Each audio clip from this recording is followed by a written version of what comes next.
So one of the things I've been thinking I want to do with this account is a lot of Slayer. So pretty much in my downtime when I don't have any like major goals in mind at the time, I'll probably just default back to doing some Slayer, or if I need to AFK, probably some mining. But here's just a few clips of me gaining a couple Slayer levels. I think I'm getting my tasks from Turiel at this point, not really good. And then also in my free time, I do a little bit of alching just because sitting down to do 200,000 alks at some point to get 99 magic sounds awful, so we're just doing a little bit every here and there, but let's jump into the next clip where I actually start achieving some goals. Okay guys, hello. A few updates I guess since the last video. You can see that I got the fighter torso, which means that the tryhard armor set is finally complete. For the most part, if you'll notice my gloves, I'm using black dragonhide vambraces, which totally suck. So my current goal is to get Recipe for Disaster done, and I have the majority of the requirements necessary, but one of the biggest things I'm lacking is 70 cooking. Well, the wiki here, yeah, you need 70 cooking, and I have everything else except for 53 thieving, and I need 1 fire making level, so whoa, better watch out. But for the most part, I'm pretty close to most of those requirements, and so I wanted to go ahead and knock out cooking really quick. So what I did was I went to Hosidius, and I went to Great Krend or whatever, and I got full Hosidius favor, and I also completed Taibo Wanai Trio, if that's how you say that. I have no idea. So I can cook Karambwan, so I did it. It's in there somewhere, but I'm terrible at the menus. So anyways, bought myself a fat stack of Karambwans. We got 4,010, and I'm just going to start cooking these because you make a little bit of money back from that. So pretty much I'm going to be here for a while. Things are a little bit different on the account. Like, I've been training Slayer a bit. I got like 1 or 2 range levels, a couple magic levels, and a bunch of thieving, a few herb lore. I've been kind of training stuff up off camera just because I'll like be doing it just anything in the game. I'm like, well, this is incredibly boring. Nobody wants to watch that. But that's like literally the whole point of making RuneScape videos. Is just like recording what you're doing and the levels you're getting, even if it is kind of boring.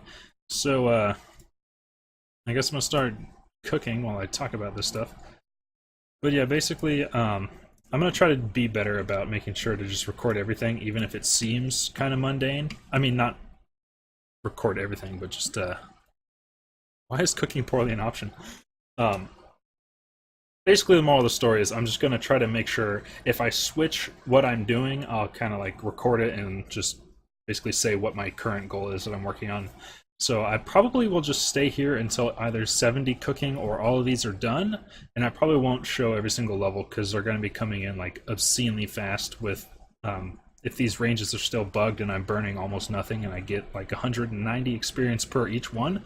I'm sure these levels are going to fly by, so I don't think it's really necessary to have like a 2-second clip every 5 seconds being like, and here's a level, and here's a level, here's a level, and here's a level, like 11 times or whatever. So I'll just let you know when the next big changes, but for now I'm going to be cooking these for a while, trying to make some little bit of fish money. So that's what we're up to. At this point, the whole game is just people reaching barehanded into fires and making money while not paying attention to the screen. It's pretty beautiful when you think about it.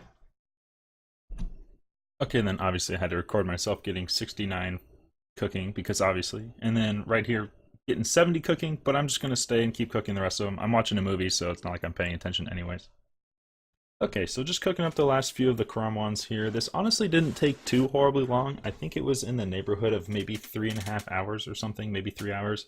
I really was just watching Avengers Infinity War the entire time, so whatever. I mean, it's just like AFKing any other skill. I got up to 73 cooking after doing all that, which makes me kind of sad because now it's my second highest skill.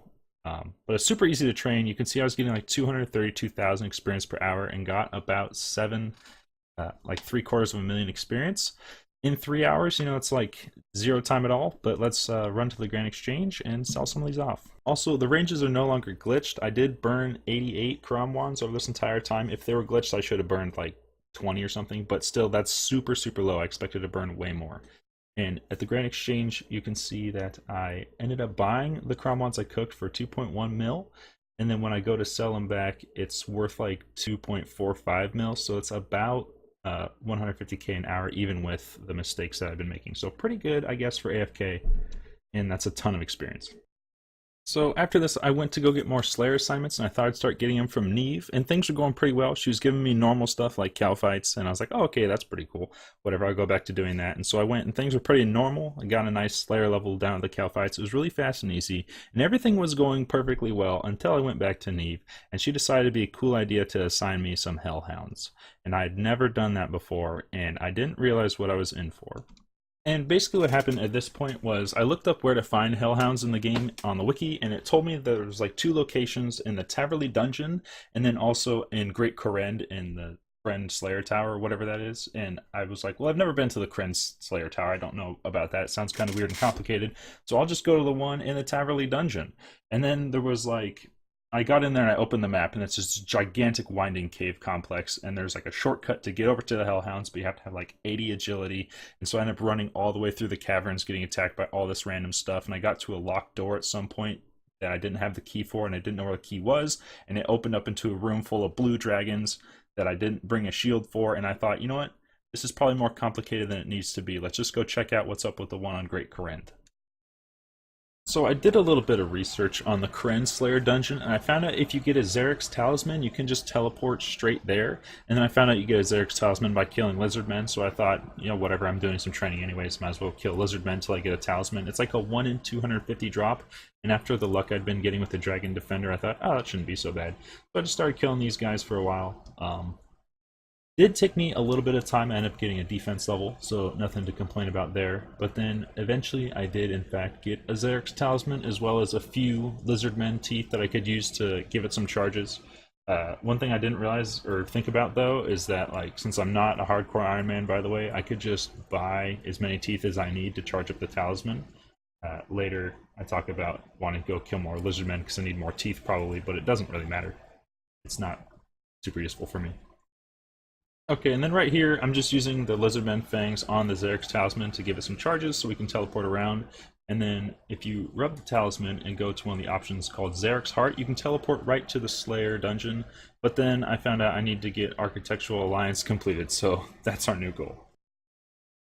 Basically, after all of the nonsense and confusion with Slayer and going to Korend and stuff, I decided it was time just to relax and do a little bit of AFK mining and get a few levels down in Motherlode. So in the next video, we'll be going more into Korend and trying to get that house favor. Anyways, I just want to say thank you guys for checking out this video. I hope you enjoyed. I hope that you're kind of liking these Runescape Progress update videos. I guess it's not like the craziest, most interesting series ever, because I'm not an Iron Man, so it kind of changes things from what's popular nowadays. But anyways, this is just really fun for me to do, and I hope you guys are liking it as well. But as always, thank you so much for watching, and I'll see you guys next time.